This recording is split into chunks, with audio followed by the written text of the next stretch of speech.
योग में बैठते हैं तो सच में बाबा की याद में रहते हैं या युद्ध ही चलते रहते हैं अंदर, है ना? क्योंकि बाबा कहते हैं तुम योगी हो, योद्धा नहीं हो। तो हम योगी हैं या योद्धा हैं, वो हमें विचार करना है। अगर हमें योगी क्यों नहीं बन पाते, युद्ध क्यों होती है?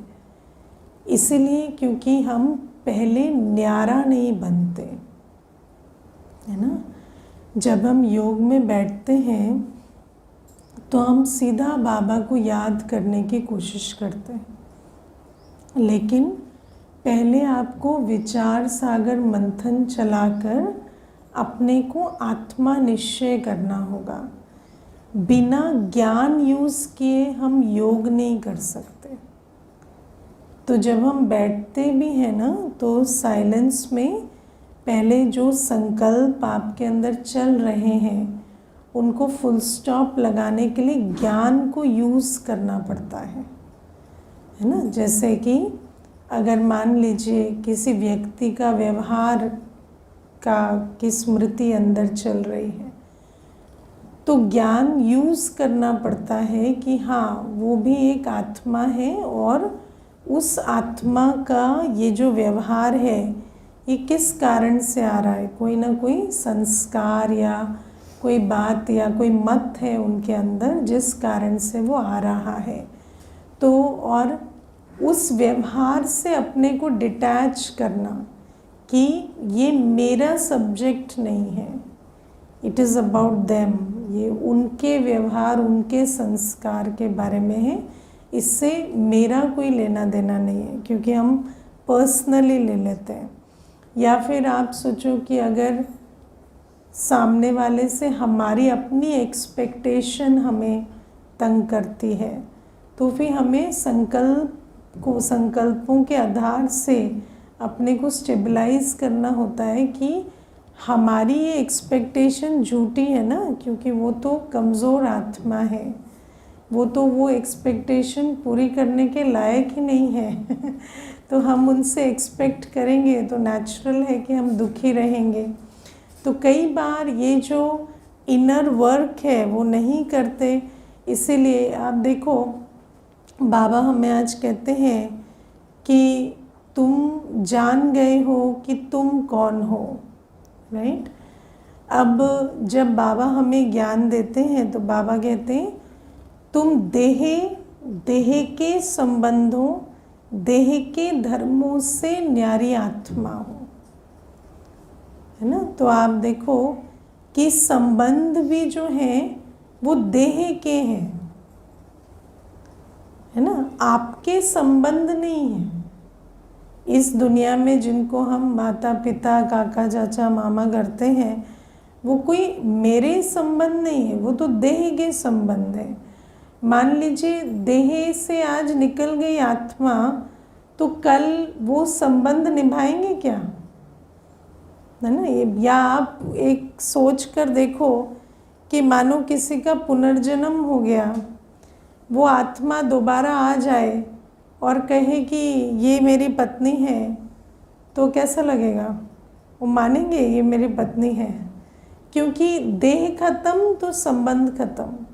मान लो प्रूफ भी दे दिया कि हाँ मैं वही आत्मा हूँ, तो भी उस संबंध को कंटिन्यू नहीं किया जाएगा, क्योंकि ये है ही देह का संबंध, है ना? जब तक देह है तब तक ये संबंध है और देह का धर्म है।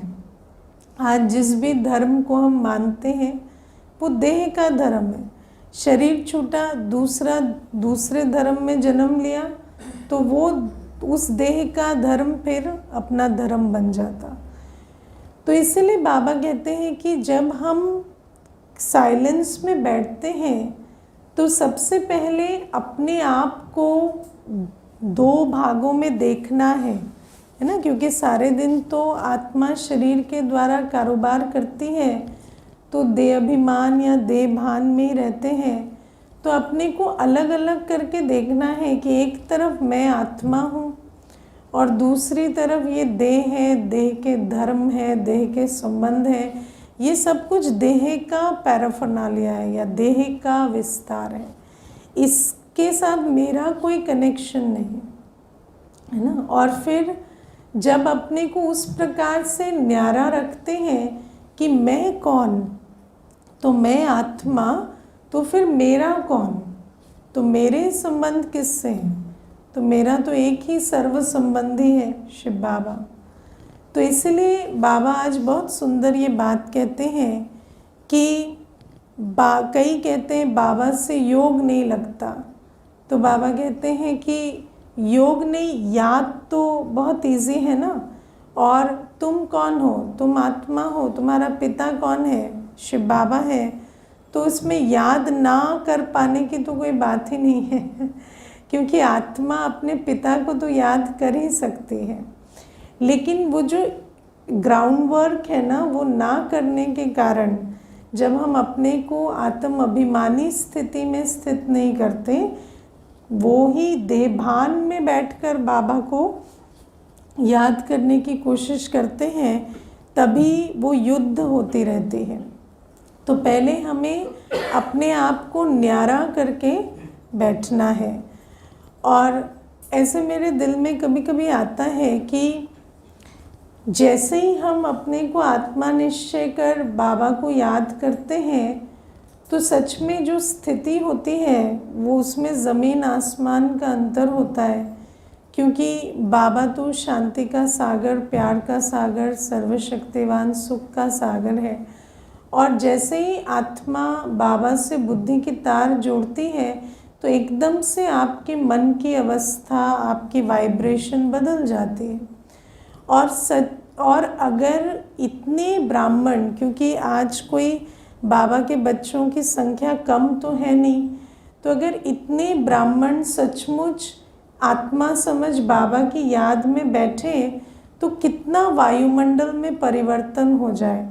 आप विचार करो, मानो चलो दूसरे टाइम पर तो फिर भी ब्राह्मण अलग अलग समय योग करते हैं, लेकिन बाबा ने तो हमें कलेक्टिव कॉन्शियसनेस के लिए एक बहुत अच्छा जो हमारी मर्यादा है वो ये है कि हम अमृत वेले सभी इकट्ठे योग में बैठते हैं। कम से कम एक टाइम जोन में तो हर ब्राह्मण अमृत वेला बैठता है।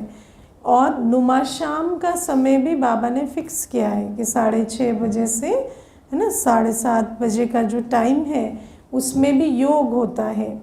तो अगर हम इन 2 समयों पर भी हर ब्राह्मण अच्छी याद की अवस्था में बैठे, तो आप सोचो कि इस सृष्टि का परिवर्तन कितना सहज हो।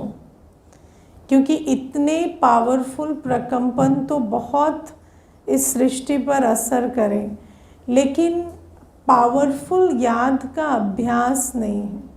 क्योंकि मेजॉरिटी बैठते भी हैं तो साधारण रीति बैठ जाते हैं, है ना।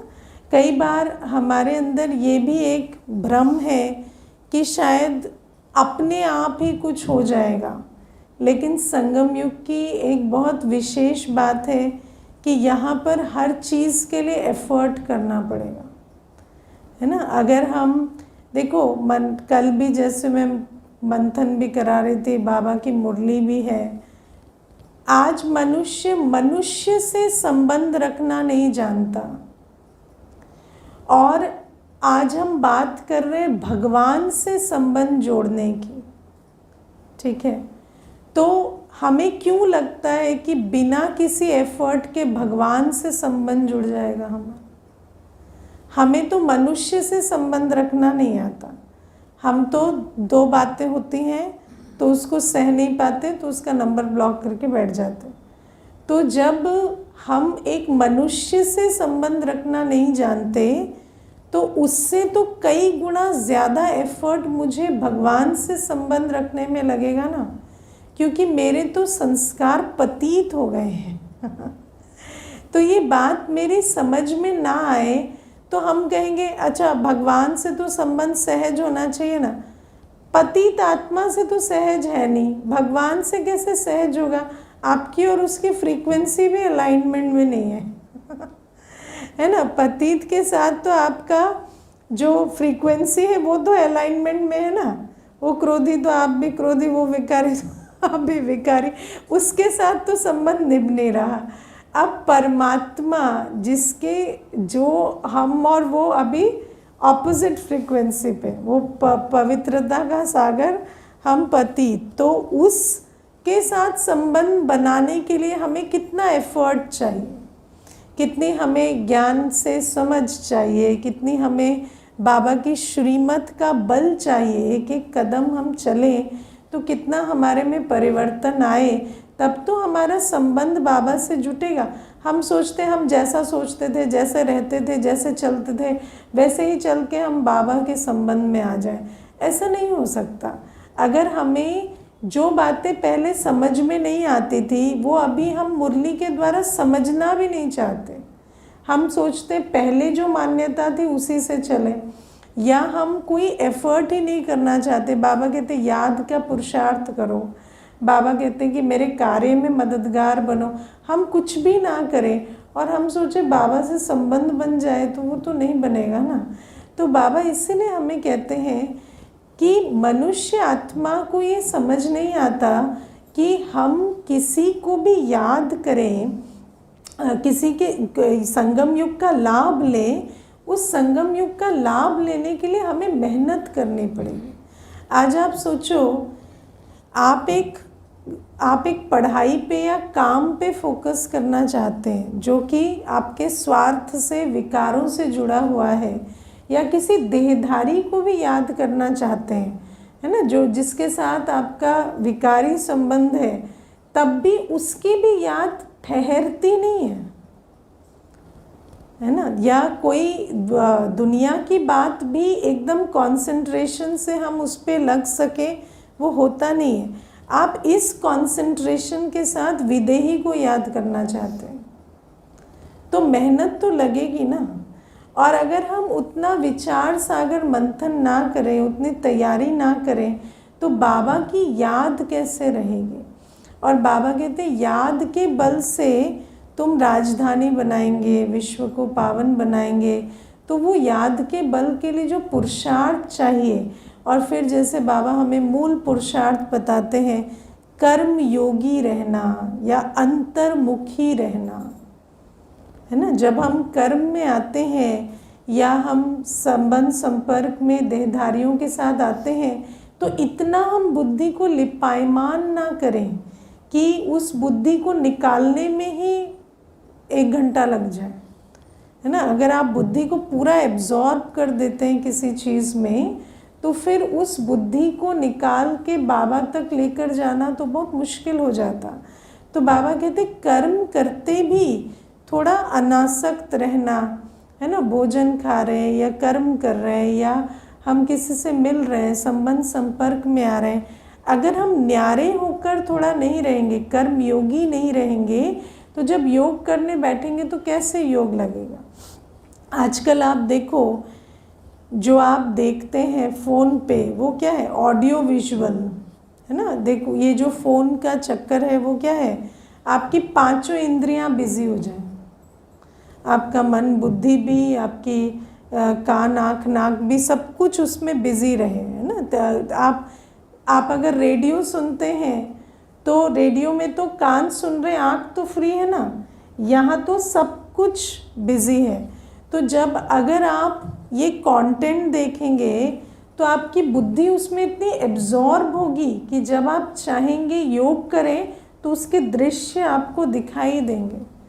तो बाबा कहते हैं अगर स्थूल मर्यादाएं भी नहीं हैं, देखने सुनने की पवित्रता को भी धारण नहीं करेंगे, या पवित्रता ब्रह्मचर्य के रूप में भी धारणा के में नहीं है, या भोजन की शुद्धि नहीं है, तो योग में बैठेंगे तो योग नहीं लगेगा।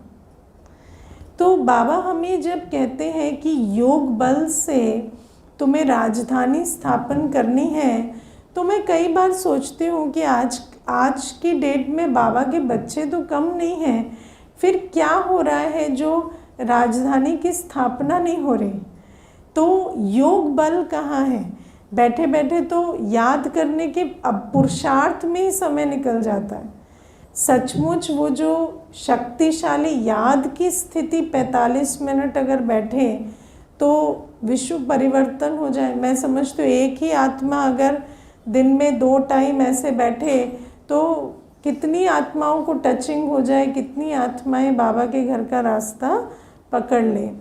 तो ये बाबा आज कहते हैं कि मैं तुम्हें हर बात समझाता हूँ। जैसे ज्ञान, बाबा ने कहा ना तुम आत्मा को जान गए, तुम स्व को जान गए, लेकिन क्या हम जानने के आधार से चलते हैं, है ना? क्योंकि देह के संबंध है, देह के धर्म है, लेकिन हम उनके चक्कर में कितना फंसते हैं। मालूम भी है कि ये तो देह का है। मुझे एक माता कल बहुत अच्छी बात कहती है कि पहले ना युगल के साथ झगड़ा होता था तो वो जैसे मुझे कोई हर्टफुल बात कहते थे ना, कोई ऐसी चीज़ जो ईगो को हर्ट करे, तो मैं भी उनकी माँ के बारे में कुछ उल्टा कह देती थी, क्योंकि उनको वो एक ही चीज़ हर्ट करती है, तो मैं उनको कुछ ना कुछ कह देती थी। तो उस बात से फिर झगड़ा बहुत बढ़ जाता था और अल्टीमेटली सॉल्व भी उसी बात से हो जाता था, क्योंकि दोनों इक्वली एक दूसरे को हर्ट कर देते थे। लेकिन कहती अब मुझे समझ आ गया है कि वो कुछ भी कहें, मुझे वो इतने इम्पॉर्टेंट नहीं है, या उनको हर्ट करना या रियलाइज़ कराना या जो भी विधि हम कहते हैं वो इतनी इम्पॉर्टेंट नहीं है कि मैं अपना कर्म खराब करूं। तो अब मैं उस चक्कर में अपना कर्म खराब नहीं करते, है ना? तो आप सोचो कि जब हम सच में समझ जाते हैं मैं एक आत्मा हूँ और ये देह के धर्म संबंध तो यहीं रह जाएंगे, इनके चक्कर में मैं ऐसा पाप क्यों बनाऊं जो मेरे साथ जाएगा। ये तो मेरे साथ जाएंगे नहीं, लेकिन वो पाप तो मेरे साथ जाएगा। तो बाबा कहते क्या तुम आत्मा को तो जान गए, लेकिन क्या तुम आत्म अभिमानी होकर रहते हो, है ना? फिर बाबा कहते तुम बाप को जान गए। अब बाप को जान गए माना जो सर्वशक्तिवान है, सर्व गुणों में अनंत है, जो सागर है, वो मेरा बाप है, मैं इसको जानती हूँ। लेकिन अगर आज भी मेरे संकल्पों में वो महानता, वो शक्ति, वो श्रेष्ठता नहीं दिखाई देती, तो इसका मतलब क्या है? मुझे समझ नहीं आया ना मेरा बाप कौन है। अगर आज भी मेरे संकल्पों की वो लिमिट जो देह अभिमान में सेट हुई थी वहीं तक मेरे संकल्प जाते हैं, है ना? आप सोचो बाबा क्या कहता है? बाबा कहता है कि मेरा कार्य विश्व परिवर्तन का है। तो हम क्यों नहीं कह पाते कि हमारा भी कार्य विश्व परिवर्तन का है? We are meant for bigger things, है ना? क्योंकि अभी तक भी बाप का परिचय मिलने पर भी बाप को जान नहीं पा रहे। तो बाबा कहते जो बाप के गुण सो आपके गुण। कभी अंदर ऐसे क्यों आता है हम शांत नहीं रह सकते या हमसे ये नहीं होगा, क्यों? बाप के गुण सो आपके गुण नहीं है क्या? क्या बाप का कर्तव्य सो आपका कर्तव्य नहीं है? देखो गुलजार दादी जी को एक बार किसी ने पूछा कि आपको बाबा इतना प्यार क्यों करता है? आप तो बाबा को प्यार करते हो, समझ में आता है, आपसे बाबा इतना प्यार क्यों करता है? तो दादी ने कहा कि बाबा मेरा संसार है और बाबा का संस्कार सो मेरा संस्कार है। मैं जब से बाबा की बनी तो बाबा को संसार समझा और जो बाबा का संस्कार सो मेरा संस्कार, इसीलिए बाबा मुझसे प्यार करता है। और सच में देखो दादी के जीवन में ऐसा देखा गया कि वो जो अनुभव सुना रहे थे वो ये बात भी सुना रहे थे कि कहीं एक बार एयरपोर्ट पर दादी को लेकर गए तो फ्लाइट आने वाली थी, उस समय बैठे थे वेटिंग एरिया में, तो बहन जो थी उसको वॉशरूम जाना था, तो उन्होंने देखा कि कुछ सामान तो साथ में कैबिन में ले जाने वाला अभी भी है, तो सोचा कि दादी को बोलती हूँ, दादी आप देखो मैं आती हूँ। तो दादी इसको छोड़ के कहीं नहीं जाना, कोई कुछ भी कहे छोड़ के नहीं जाना, ये सामान यहाँ आप देखना मैं आती हूँ। और वो चली गई। जब आई तो सामान एक तरफ है, दादी दूसरी तरफ किसी के साथ, है ना, बातें कर रही हैं। और वो जो डिस्प्ले बोर्ड होता है सारे फ्लाइट्स का, वहाँ पर खड़ी है। तो कहा दादी सामान छोड़ के आप यहाँ खड़े हो? तो कहती नहीं, वो इनको पता नहीं चल रहा था कि कहाँ से देखना है, तो मैं आ गई इनको बताने के लिए। तो दादी को कोई मैं मेरा नहीं है कि ये सामान मेरा है, मुझे इसको पहले देखना है। जैसे बाबा है ऐसे दादी का संस्कार है कि किसी ने अगर मदद मांगी तो दादी पहले उठ के जाकर मदद करने लगेंगे। तो बाबा हमें कहते हैं कि ये जो मेरा पिता है, तो पिता का गुण सो मेरा गुण, पिता का संस्कार सो मेरा संस्कार, पिता की शक्ति सो मेरी शक्ति, है ना। बाबा कभी कहते हैं क्या मेरे से विश्व परिवर्तन नहीं होगा, ये तो बहुत ज़्यादा पतित है ना या इनके साथ तो निभाना बहुत मुश्किल है। लेकिन हम तो ऐसी बातें कह देते हैं ना कि बाप रे बाप, इनके साथ तो बहुत मुश्किल है। क्यों? बाबा का संस्कार सो मेरा संस्कार नहीं है क्या? तो बाबा कहते हैं तुम्हें मैंने ये ज्ञान क्यों दिया? इसीलिए दिया कि तुम इस ज्ञान के स्वरूप में स्थित हो सको। हर ज्ञान की पॉइंट में जो शक्ति समाई है, जो समर्थी समाई है, उस समर्थी का तुम स्वरूप बन सको। मुझे आज बहुत अच्छा लगा बाबा ने जो बात कही कि तुम देवी देवताओं की मूर्तियों को पूजते थे, है ना। कहते भी हैं हम देवता धर्म के हैं, लेकिन फिर भी किसी के अंदर कभी नहीं आया कि देवता धर्म के हम हैं तो हमारे गुण देवता ही क्यों नहीं है, है ना। कितनी बड़ी बात है। देखो, अच्छा देवता धर्म का भी छोड़ो, देखो मनुष्य कहता है इस दुनिया में हर एक मनुष्य ही तो है ना। अब जो व्यक्ति इतनी इन्वेंशन करता है साइंस की, वो कौन है? मनुष्य है। जो व्यक्ति राज सत्ता संभालता है, एक व्यक्ति राज संभाल रहा है, वो भी मनुष्य है। एक व्यक्ति है ना जो इतना धन कमा रहा है कि पूरे देश में सबसे रिचेस्ट बन के बैठा है, वो भी मनुष्य है। लेकिन हम उनको देखते हुए भी सोचते हैं हम वो नहीं हैं, है ना, वो दूसरे हैं, वो कर सकता है, मैं नहीं कर सकता।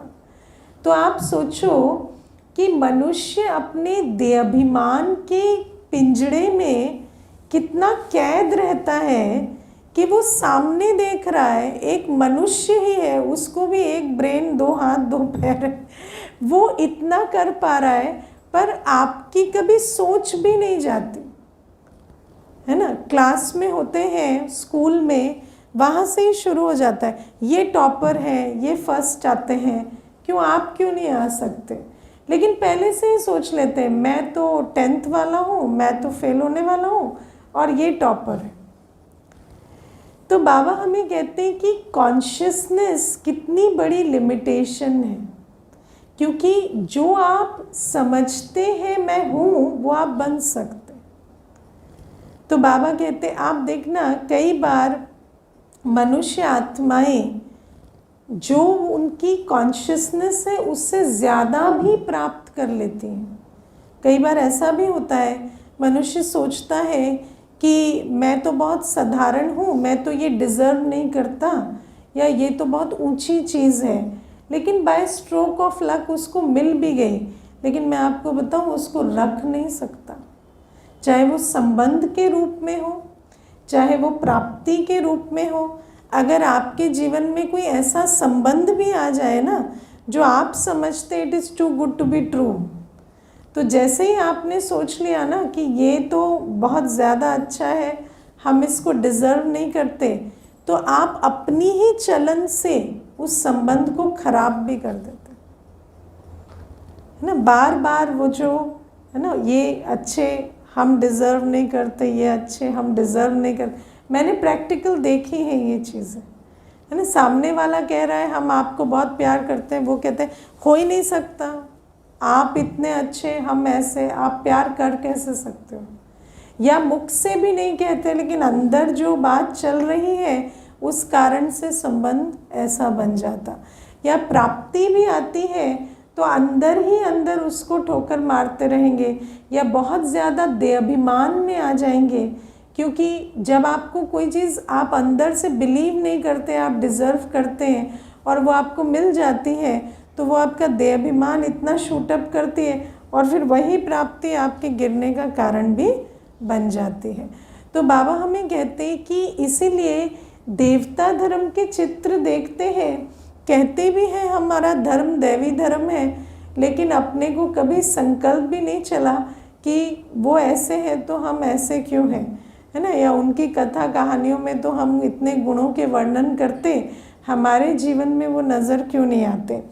तो बाबा हमें कहते, लेकिन बाबा आकर जब स्मृति दिलाते हैं कि ये तुम्हारा ही आदि स्वरूप है और वो कहानियों जैसा भी नहीं है जैसे तुमने सुनी है, क्योंकि उन कहानियों में तो बहुत उल्टी सुलटी बातें भी लिख दी है ना, खान पान भी अशुद्ध दिखा दिया या चाल चलन भी विकारी दिखा दी, क्योंकि मनुष्य ने अपनी चेतना के हिसाब से उनका निर्माण किया। लेकिन बाबा कहते वास्तव में तुम सर्वगुण संपन्न 16 कला संपूर्ण दैवी कुल के आत्मा हो, और जब ये स्मृति में आ जाता तो आप समर्थी में इसके आ सकते। लेकिन क्या हमें स्मृति जागृत होती है? क्या इतना विचार करते हैं? स्मृति कैसे जागृत होगी? जब किसी भी पॉइंट पर मनन चिंतन मंथन सिमरण करेंगे तो स्मृति जागृत होगी। बाबा ने तो बता दिया तुम दैवी कुल की आत्मा हो, लेकिन क्या हम इस पॉइंट पर सोचते हैं, बैठकर विचार करते हैं कि हाँ सचमुच मैं तो दैवी कुल की आत्मा हूँ, ये मेरा आदि स्वरूप कितना सुंदर है, कितना दिव्य, कितना श्रेष्ठ है। क्या हम उस स्वरूप में स्थित होते हैं? अगर होंगे तो वो समर्थी यहाँ भी जैसे जागृत हो जाएगी। बाबा क्या करते थे? दादियों को इतना नशा क्यों चढ़ा? बाबा वैसे जो दैवी चलन है ना, बाबा कहते थे आज पूरे दिन देवताओं की तरह बोलो, उठो बैठो चलो, ठीक है ना। अब मान लीजिए आप स्थूल रूप से भी नहीं कर पा रहे, स्थूल रूप से भी आप उस प्रकार से उठना बैठना चलना बोलना नहीं कर पा रहे, तो सूक्ष्म में तो मनसा में तो करो ना, क्योंकि बाबा कहते हैं संस्कार तो मनसा में भी उतने ही बनते हैं जितने स्थूल में बनते हैं। तो क्या हम अपने आप को दैवी सृष्टि में उठते बैठते बोलते चलते अनुभव करते हैं? अगर करेंगे तो वो जो देवताई स्मृति है वो अनलॉक होगी और हम अभी अपने देवताई स्वरूप में आ जाएंगे। तो बाबा हमें कहते हैं कि ये जो सारे चित्र बने हैं ये तुम्हारे, और बहुत इंटरेस्टिंग बात आज बाबा हमें बताते हैं कि ये तुम्हारे संगम युग के अंतिम अवस्था के चित्र हैं। क्योंकि देखो सतयुग में तो देवताएं दाता नहीं होंगे ना, सतयुग में तो किसी को कुछ मांगने की ज़रूरत ही नहीं, तो सतयुग के दाता स्वरूप के चित्र नहीं है। जो मंदिरों में स्थित हैं वो हमारे संगम युग की अंतिम अवस्था के चित्र हैं। जो हाथ इस प्रकार से दाता के रूप में स्थित है वो इस संगम युग की अवस्था अंतिम अवस्था का चित्र है। तो बाबा कहते हैं इन चित्रों को देखकर समझो कि इनके जो भी अलंकार हैं, चाहे बिल्कुल कमल आसन ध्यारे नारी स्थिति है ना, या अस्त्र शस्त्र से संपन्न सर्वशक्ति स्वरूप या दाता स्वरूप, ये मेरा संगम युग का अंतिम स्वरूप है। नैनों से भी वरदानी मूर्त, हर्षित मूर्त, बाबा कितना अच्छा सुनाते हैं कि देवताओं के चित्र आज भी सदा हर्षित बनाते हैं। कभी कोई आर्टिस्ट की हिम्मत होगी कि देवताओं का चित्र दुखी वाला बना दे? ना, नहीं बना सकते।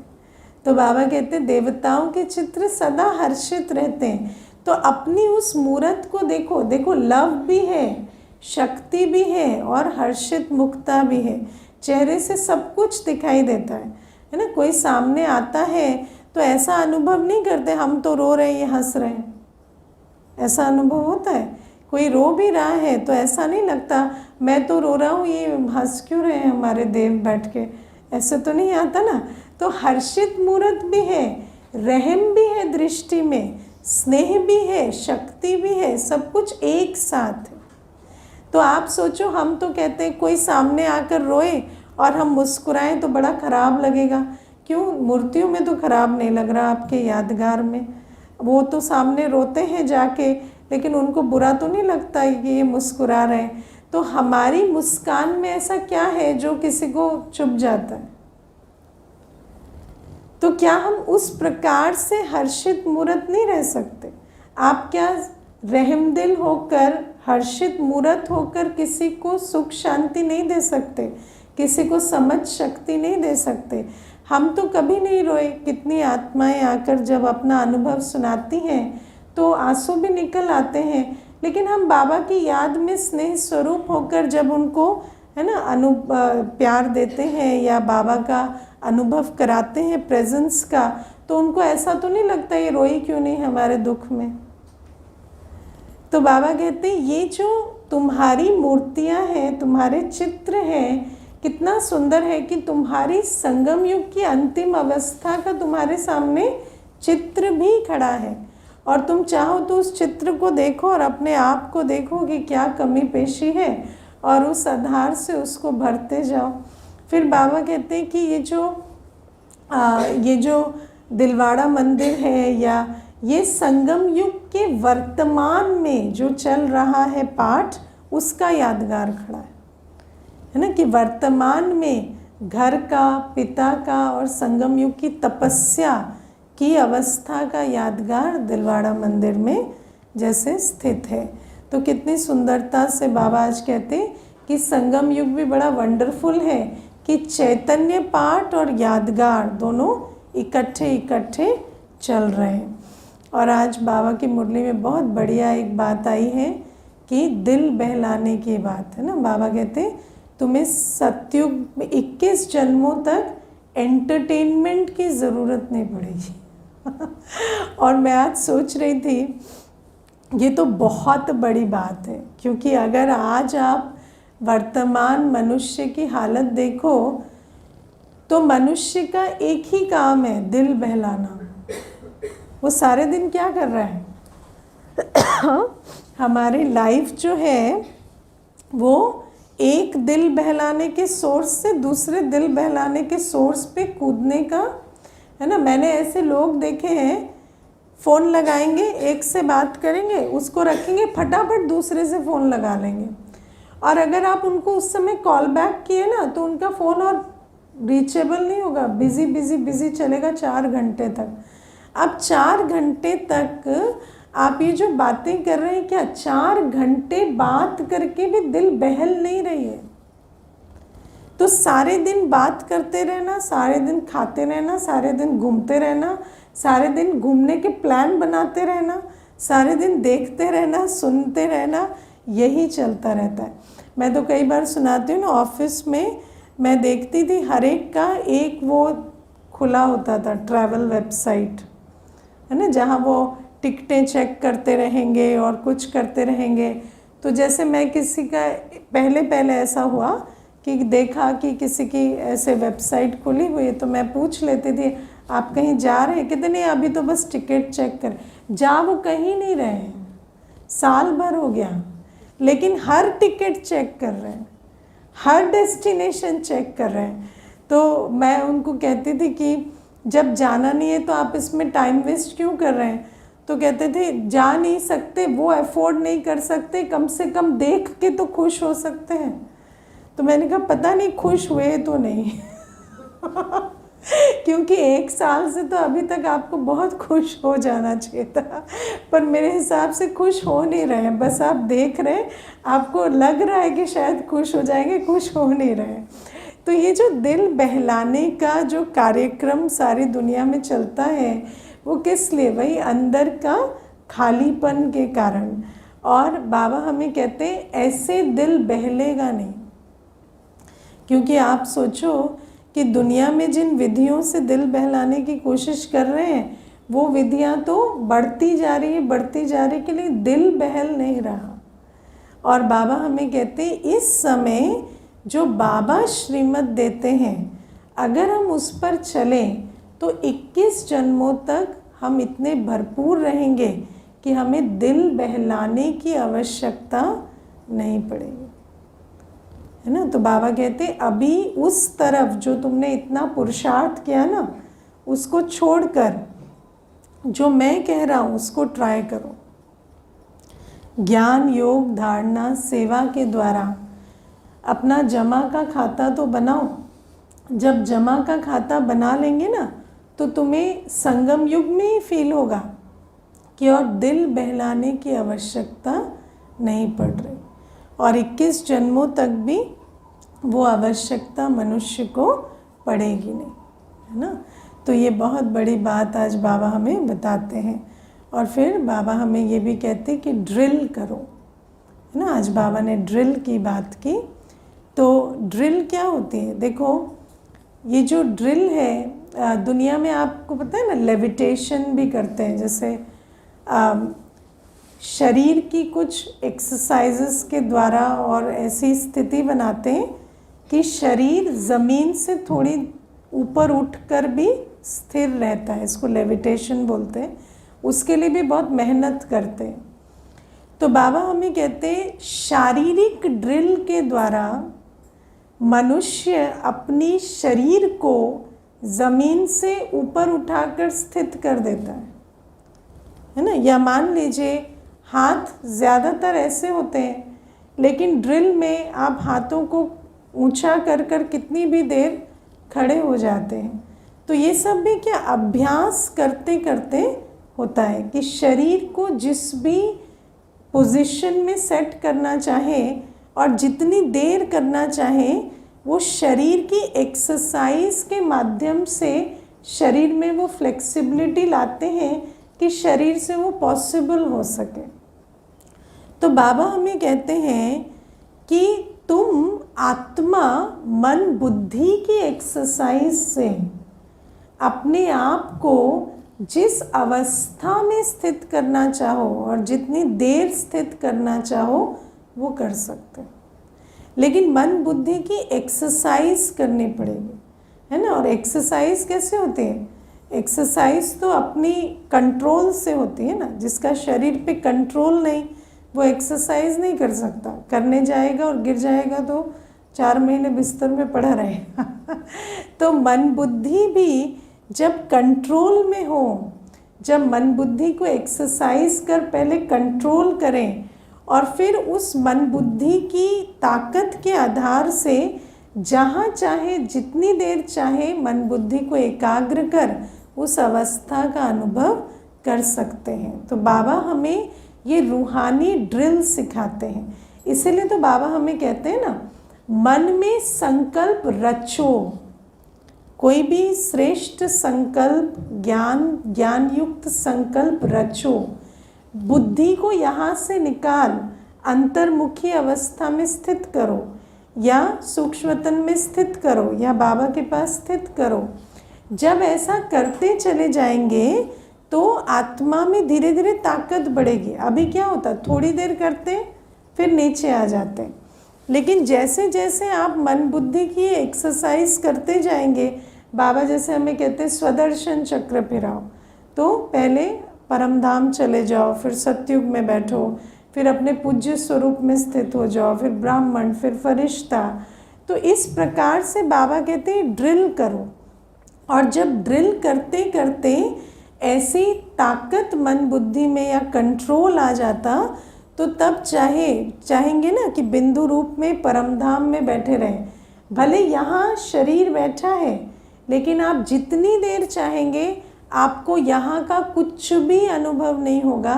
आप सिर्फ शांति धाम की शांति का अनुभव करेंगे, या बाबा के सर्व गुणों का अनुभव में अपने आप को स्थित करें, या सतयुग के सुंदर सुख शांतिमय संसार के अनुभव में स्थित करें। लेकिन उस स्थित करने के लिए पहले अभ्यास तो करना पड़ेगा।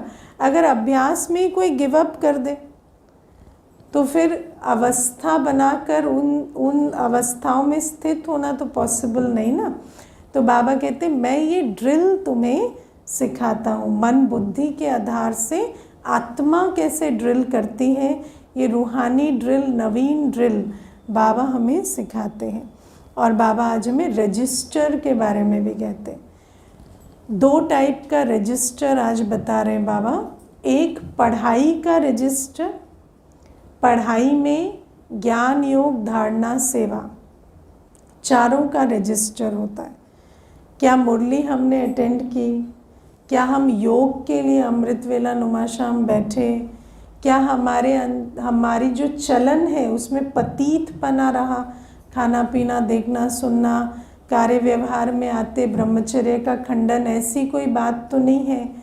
या सेवा हम क्या किए सारे दिन में, वो पढ़ाई के रजिस्टर में गिना जाता है।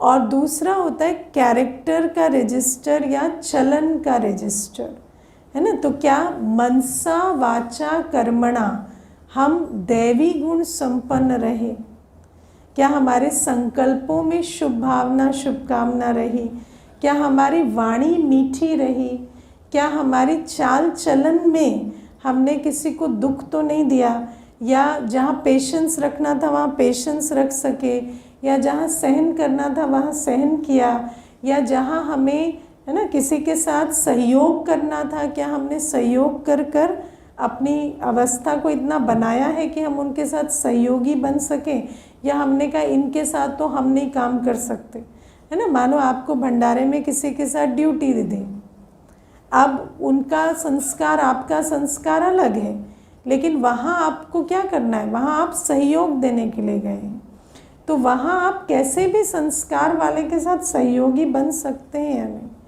तो बाबा कहते हैं ये जो चाल चलन का रजिस्टर भी हमें सारे दिन देखना होता है।